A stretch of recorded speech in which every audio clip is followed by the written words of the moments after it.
Hey everyone, Rheyo here, and today I'm bringing you a guide outlining my daily routine for GP in Runescape 3. Daily routines have their pros such as daily GP, currencies, or experience for little time investment, but they also have cons in a way of contributing to burnout.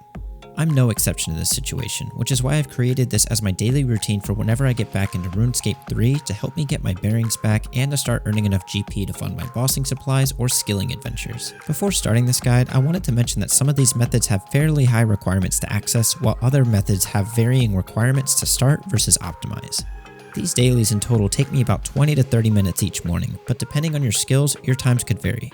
Fret not though, even if you have lower stats or different routes than I do, you can make very similar amounts of GP in similar amounts of time. The first step to my daily routine is checking player-owned ports. The requirements for player-owned ports are pretty high and vary depending on the resources you desire.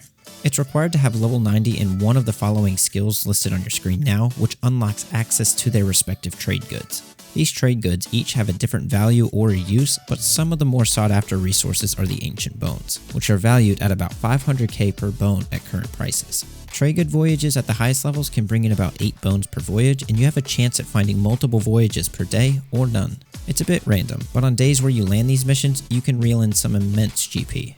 The other resources such as plates, chi, lacquer, and spices all have good value as well, so make sure not to skip out on those resource missions. It takes a pretty big time investment to get to this point, and the resource missions that you get each day are completely random, so it's hard to give a GP per day value, but the value shown on the screen should give you a rough idea of what you can expect. The quickest and my personal favorite part of this daily routine is the farming runs. They're quick, net some really good profit, and are actually repeatable more than once per day. Once you have access to all the boosts and upgrades, patches, and teleports, you can roughly net yourself about 2 to 2.5 mil in 7 to 10 minutes. The resources I net from my runs are typically toad flax, bloodweed, limpwort roots, coconuts, and marshmallow mushrooms. The toad flax is interchangeable with whichever herb is the most profitable at a given time, while the bloodweed is typically the best for the wilderness patch. Limpworts are just a small boost to your allotment runs with little time investment, coconuts are from harvesting palm trees from the fruit tree patches, and the marshmallow mushrooms are the best to gather from your mushroom patches. There are many requirements to this that affect accessibility to certain patches, as well as the teleports to these patches and your total harvest. Even without access to all the patches or the best boosts or teleports, there's still plenty of profit to be made via just herb runs. The price of a single herb typically pays for all the seeds you need to do a full herb run between all of your available herb patches, and fruit trees replenish their fruits over time as well. The only other investment costs here would be the juju farming potions and the compost that you use. I personally recommend Ultra Compost if you can afford it and have some of the other boosts, otherwise Super Compost is a perfectly fine, cheaper alternative to still net yourself some great return. Manor Farm is another great addition that I typically mesh in with my farming runs. I hit Manor Farm to scoop dragon manure for Ultra Compost before starting my herb run, complete the herb run, then go back to Manor Farm and gather adolescent zygomites, chinchompas, and dragons to either sell for beans or sell on World 2 after I max out my storm barn.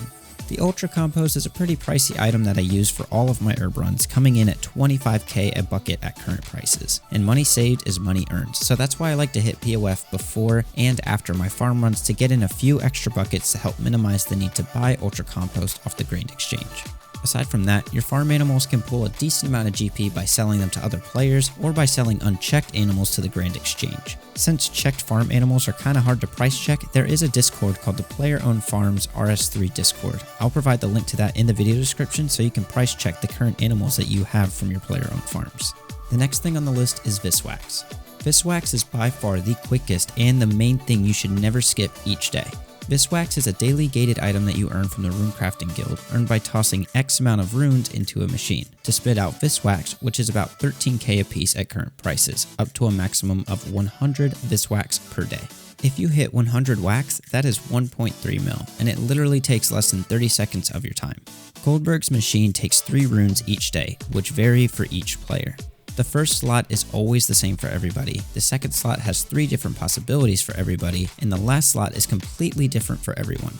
You can blindly guess which runes you have to use, but it's not recommended as each guess increases the amount of runes you have to spend in order to obtain the Vis Wax. The name of the game is to get a combo as close to perfect as you can to get the most Vis Wax as possible with the least amount of rune cost possible. Once you get your Vis Wax, the machine goes on cooldown until daily reset.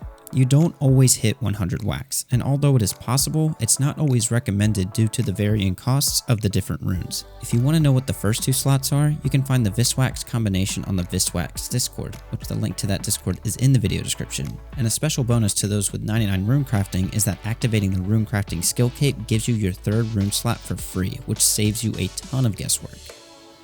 Don't have enough runes to fund your Vis Wax? Then that's no problem at all, because Rune Shop runs will provide you with all the runes that you need.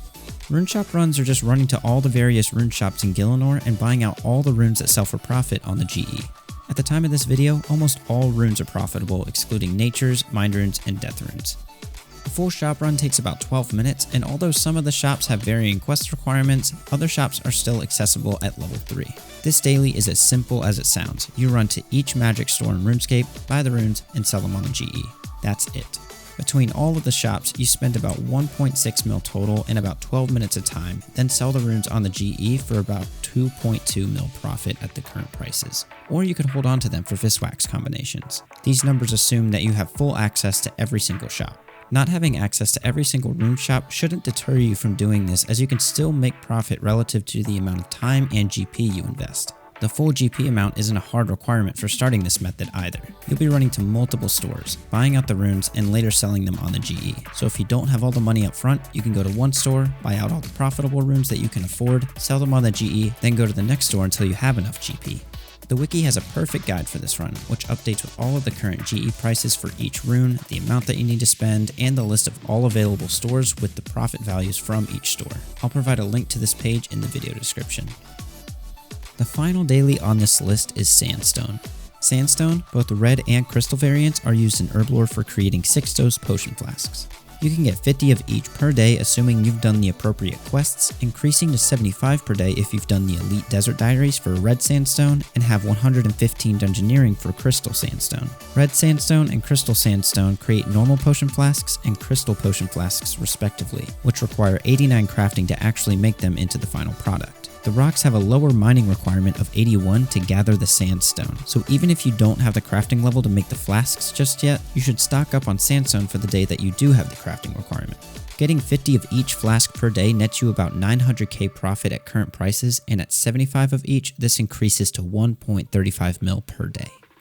In conclusion, I spent about 1.9 mil in supplies between all of the listed dailies and net myself a return of about 8.6 mil. Keep in mind that this total value considers current prices, it does not include player-owned ports, nor does it include results from checked or unchecked Manor Farm animals, nor the Ultra Compost. I forgot to include the Ultra Compost in my initial investment calculation, but I provide those for myself anyways. Your results may vary due to your levels and the quests or diaries you've completed, but a majority of these methods have some form of profit margins at various stages in your RuneScape journey. Some form of consistency is important to progress, so start off with what you can and build on it over time. And that's all I have for you today, guys. I hope you enjoyed my very first RuneScape 3 guide. I had a lot of fun making it, and if you have any questions, feel free to comment them down below. If you enjoyed this content, then make sure to like this video and subscribe to my channel to keep up to date with the latest content. And I also stream over on Twitch, so if you'd like to catch me live, I have a link to my channel in the video description. Thanks again for your time, everyone. I'm Rheyo, and I'll catch you next time. Take care.